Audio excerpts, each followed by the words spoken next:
Angel Reese, back in the gym, working on her pull up, bang. Working on her midi, working on her mid-range game, 15 to 17 feet out, being able to create some space for herself. Yes, this looks embarrassingly slow. No, it is not in slow motion. This is just what we have to work with right now. The Indiana Fever players have been grinding in the gym all offseason. Their workout videos going mega viral, with even Caitlin Clark's racking up nearly 2 million views in just 24 hours. Then there's Angel Reese, whose PR team just leaked her own training video in what feels like the most desperate response to the Fever's success I've ever seen. Let's get it! Knockdown! Bang! Hey man, we got a fire on the poop deck. Watch out! Watch out! Watch out! 4! Bang! Mayday! Mayday! Clear the runway! Brace for impact! AR-5 coming in heavy! Bang! Look alive, sunshine. Long 2, will it go through? Haha, no chance. Bang. Is it me, or is there only 2 rows behind the bench and they're like half full? I get better attendance on Monday nights in my men's league. Come on, man. Bang! While the Fever's videos show players like Aaliyah Boston perfecting post moves and Lexi Hull improving her three-point shooting for actual game situations, Reese's video has her pretending she's the next Steph Curry shooting three-pointers. You know, that skill she absolutely doesn't need as someone who shot a dismal 44.5% from less than 5 feet last season. Let's talk about what's happening and why Reese and her team are missing the point completely. If you're excited about the Fever in 2025, comment the word champion down below. Let's go. We got some footage from in the lab. That's right. She's in the damn gym. I'm just going to keep it real. I guess hell has frozen over, but she is in the gym practicing shots. And as you can imagine, there's real reaction to this. Did you notice how the entire Indiana Fever team has been locked in the gym all offseason? Their workout videos aren't just going viral. They're showing us exactly what championship preparation looks like. Unlike teams that just talk about putting in the work, the Fever players are documenting their transformation step by step. How are you? Good. How are you? So finally seeing you. Yes.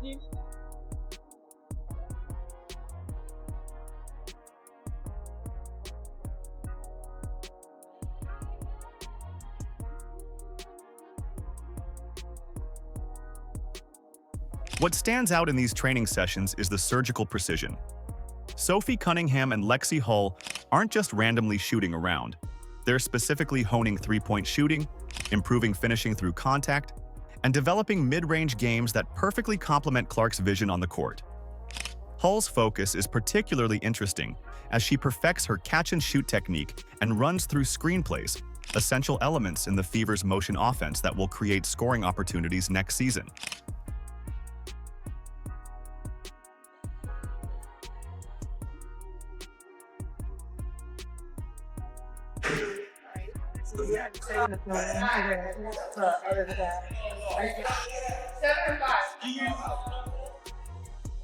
You know what makes these videos different from typical off-season content? Keith Porter, the Fever's player development coach, is actually there, providing hands-on guidance. He's not just sitting back and watching. He even traveled with Aaliyah Boston in Massachusetts, showing the team's commitment to each player's growth. This isn't some generic getting shots up session. These are tailored workouts designed to address specific needs. What up, Fever family? It's Coach Keith Porter. Today I got Aaliyah Boston in the gym. We're gonna working on some footwork, getting up and down the floor. Just working on being better today. Are you ready for my hit? We'll make 5 hours. Build them backwards. Yeah. So eventually we're gonna get to like our whole set, but we're gonna isolate every single action and motion. Yeah. So this is just one of those fucked up motions. Aaliyah Boston's training tells another story of strategic development. After teams adjusted defensively against her late last season, she's countering by perfecting left-hand post moves and developing a reliable floater. This isn't random improvement. It's targeted skill development that directly answers the challenges she faced. Boston isn't just working out. She's evolving her game with purpose.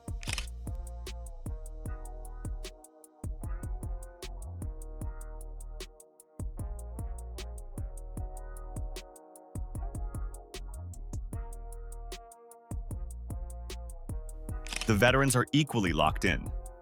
Natasha Howard, Brianna Turner, and DeWanna Bonner are focusing on pick-and-roll actions, preparing to capitalize on every opportunity Clark's passing creates.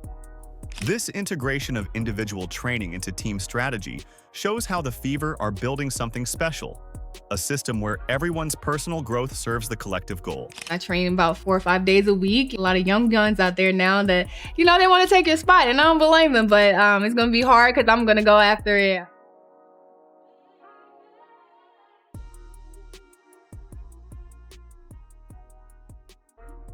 What's really fascinating about these workout videos is how clearly they connect to actual game situations. When Lexi Hull practices specific shots, you're not just watching random drills. You're seeing exactly how she'll score next season when Clark draws defenders and kicks the ball out. Every movement has purpose. Every repetition has meaning. Lexi Hull being back in Indiana, in the gym, working out. We saw Keith Porter in there. We saw Lexi shooting her shots. We saw Lexi with reverse layups. This isn't just players getting in shape. It's a championship blueprint being drawn in real time. Each player is addressing specific weaknesses while enhancing their strengths, all within a cohesive system designed to maximize their collective talent. The Fever aren't just hoping to improve. They're methodically building an offensive machine where each piece fits perfectly. The difference between preparation and pretending just became crystal clear. After months of red carpet appearances and podcast tours, while the Fever players were grinding in gyms across the country, Angel Reese's PR team suddenly felt compelled to show she was working too. But basketball fans immediately spotted something fishy about this suspiciously timed workout video, and they weren't shy about calling it out. Angel Reese back in the gym practicing the 15 to 17 foot, but we see a lot in the Angel Reese practice footage of her working on this type of game, right? There's not too many practice videos that have been released on the Angel Reese front that doesn't involve her working with Lisa Leslie, that you see her working on her post moves, working around finishing around the basket, finishing around the rim. Let's talk about what's actually in this video. Angel Reese, a 6'3" post player who struggled mightily with finishing at the rim last season, is shown practicing long two-pointers and three-pointers. You know those shots she rarely takes or makes in actual games? This disconnect between her real on-court weaknesses and what she's training on has left both analysts and fans baffled. Nobody's guarding you. There's no chance you're going to get your shot blocked if you take a three. Nobody's guarding you. There's no way. How does she get her shot blocked all the time, man? I don't get it! Never seen a professional basketball player make a layup look so awkward, so uncoordinated, goes off the wrong foot, call it the poopity-scoopity shot. Bang! When little bro thinks he can play against the big bro, who's your daddy? Bang! Angel, do the Dirk. Yeah, the Dirk. That fall away. Do it. Yeah, look at that bag work. Bang! This league rocks! Bang! Chicago Sky supporters are particularly frustrated. One fan directly questioned, how come it's Angel Reese's PR team that is releasing this and not the Chicago Sky? Another pointed out the obvious problem. She needs to work on her inside game, but she's practicing shooting three-pointers when that isn't her role. The criticism reveals a fan base that understands basketball fundamentals better than the training being displayed. Feel somebody on your left side, like Pope says. Feel somebody on your left side, turn right. Feel somebody on your right side, turn left. We don't really see that with the Angel Reese workout videos. We see a lot of this, a lot of jump shots, set shots, catch and shoot, dribble, dribble, shot, dribble, dribble, pull up. Maybe we'll take it to the lane from 15 feet out on a drive, but not too much post plays. What's glaringly absent in Reese's video is any sign of Chicago Sky coaching staff. No structured development plan. No professional guidance tailoring drills to address her specific weaknesses. Just Angel, a camera, and what appears to be a hastily arranged session designed more for social media than actual improvement. When you consider that Reese shot an abysmal 44.5% from less than 5 feet, which analysts have called one of the worst percentages in WNBA history for a player taking that many shots from that range, you have to wonder why she's focusing on perimeter shooting instead of finishing fundamentals.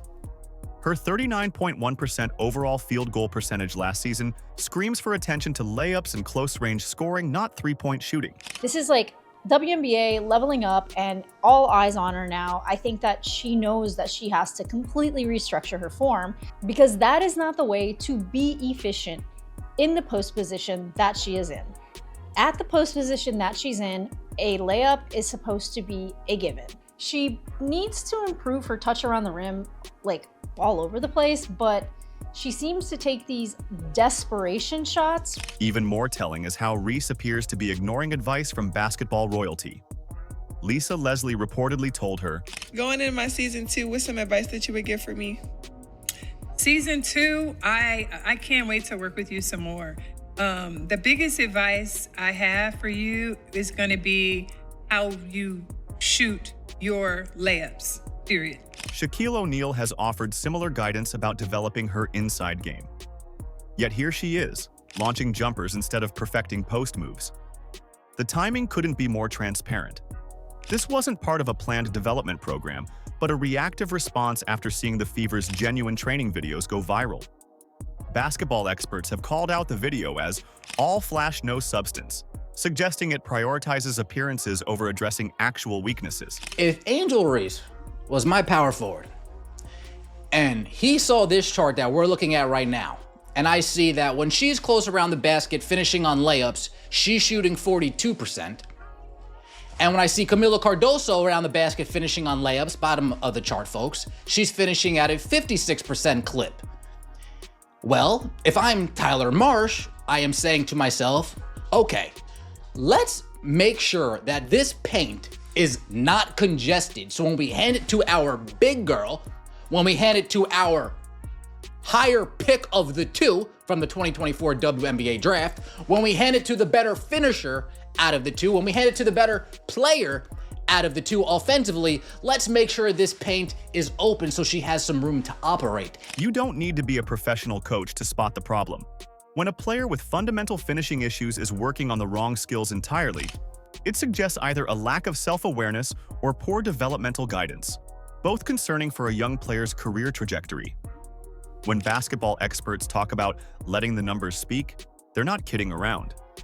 Behind Reese's glossy Instagram workouts lies a statistical reality that would make any shooting coach cringe, and it gets worse the deeper you look into the numbers. The struggles extend well beyond the immediate basket area. Shooting less than 15% from 5 to 9 feet is catastrophic for a post player's offensive arsenal. Think about that. Connecting on fewer than 2 shots out of every 10 attempts just a few steps from the hoop. That's not just a cold streak.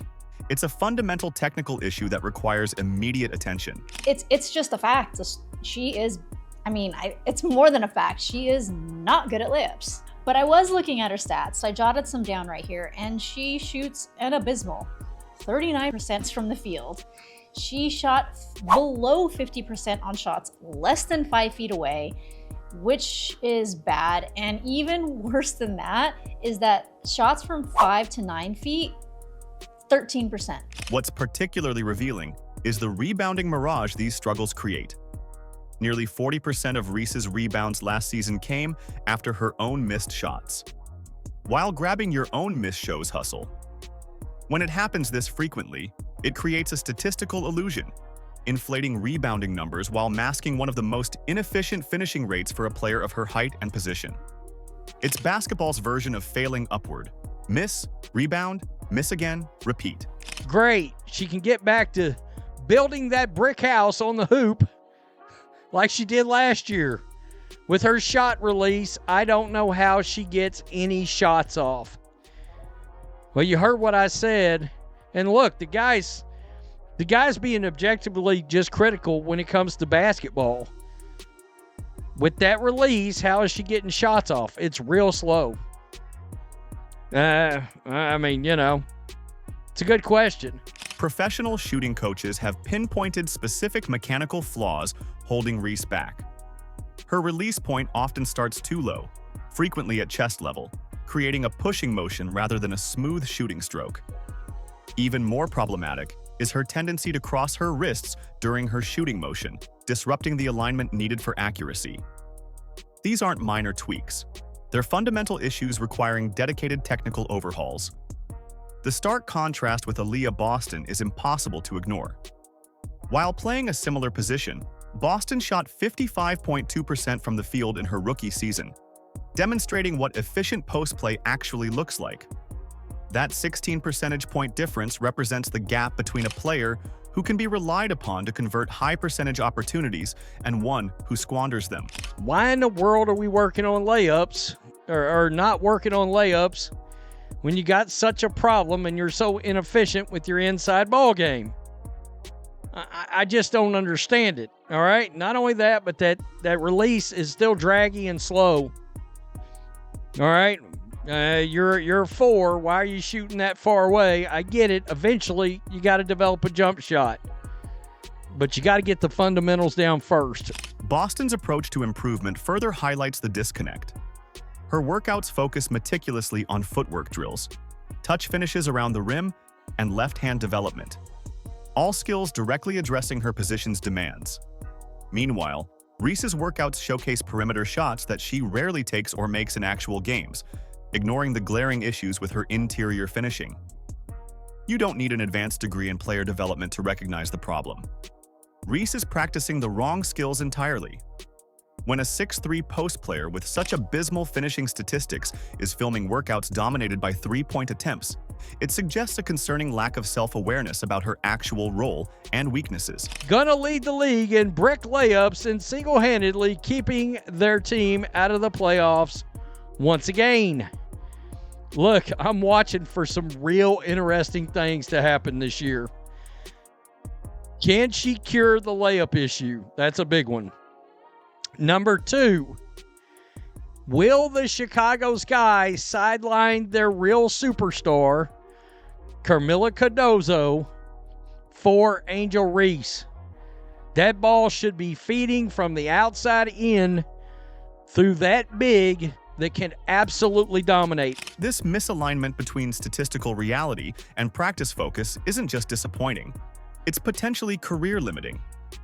In a league where roster spots are precious and player development windows close quickly, addressing the wrong problems is a luxury no player can afford.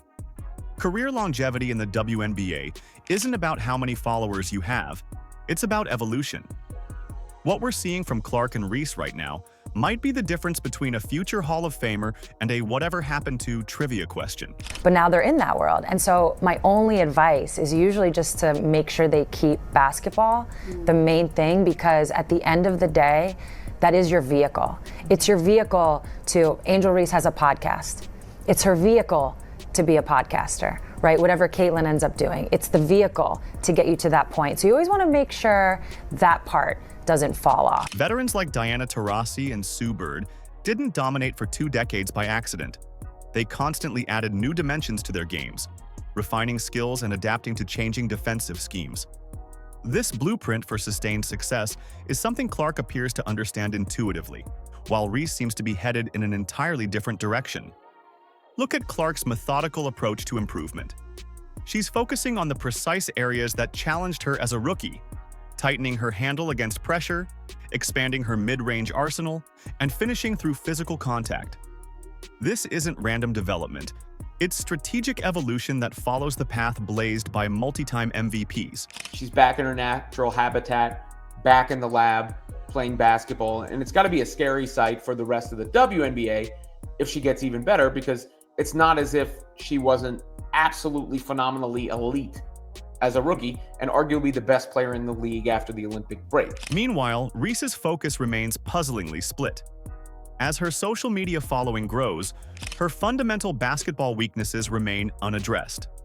WNBA history offers a sobering reality check here.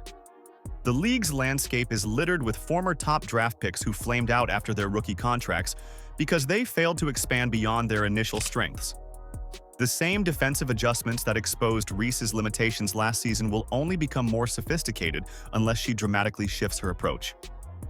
Basketball development specialists identify the second year as a critical window, a make-or-break period where players either address vulnerabilities or watch as opponents ruthlessly exploit them. Clark is attacking this window with purpose, clearly understanding what's at stake. For Reese, this window appears to be an afterthought behind brand partnerships and media appearances. It's a balance. You have to find that balance. But when you look at some of the other athletes, particularly men, who've set a little bit of a blueprint in terms of the business and the sport, you never see LeBron miss a workout. What's particularly concerning for Sky fans is how Reese's marketing value is already eclipsing her on-court contributions, a dangerous imbalance that rarely ends well in professional sports. The WNBA spotlight can be both unforgiving and fleeting. When the initial fascination fades, only skill development creates staying power. The contrast between these approaches reveals something fundamental about professional sports careers. Clark is laying the groundwork for a decade plus of elite performance by addressing specific weaknesses that limited her effectiveness.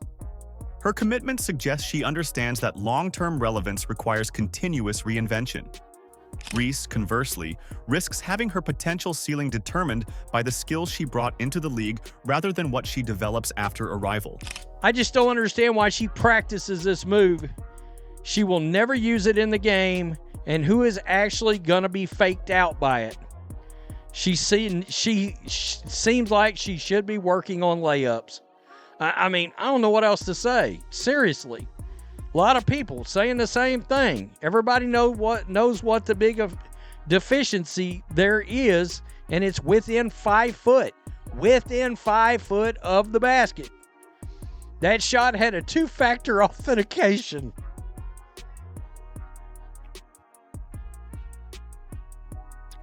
Okay. I can't dispute that. Forget step back shots. Layup drills, man. Work on what Lisa Leslie taught you. When we look at the approach the Indiana Fever is taking this offseason, basketball analysts are seeing something beyond just viral content. They're witnessing the blueprint for a potential dynasty. Their methodical skill development isn't random. It's a carefully orchestrated system where each player's growth serves the team's larger vision. What makes this strategy so powerful is how it contrasts with teams relying solely on individual star power. The Fever's developmental framework gives every player a clear path to maximize their specific role within the system. This approach to team building through focused skill enhancement might just be the difference maker when the 2025 season tips off. For Fever fans, the excitement isn't just about next year. It's about the foundation of something that could dominate the WNBA for years to come. And if you agree, don't forget to comment the word champion down below. Like, subscribe, and turn on all notifications so you never miss out. Click the video on the screen, and we will see you in the next one.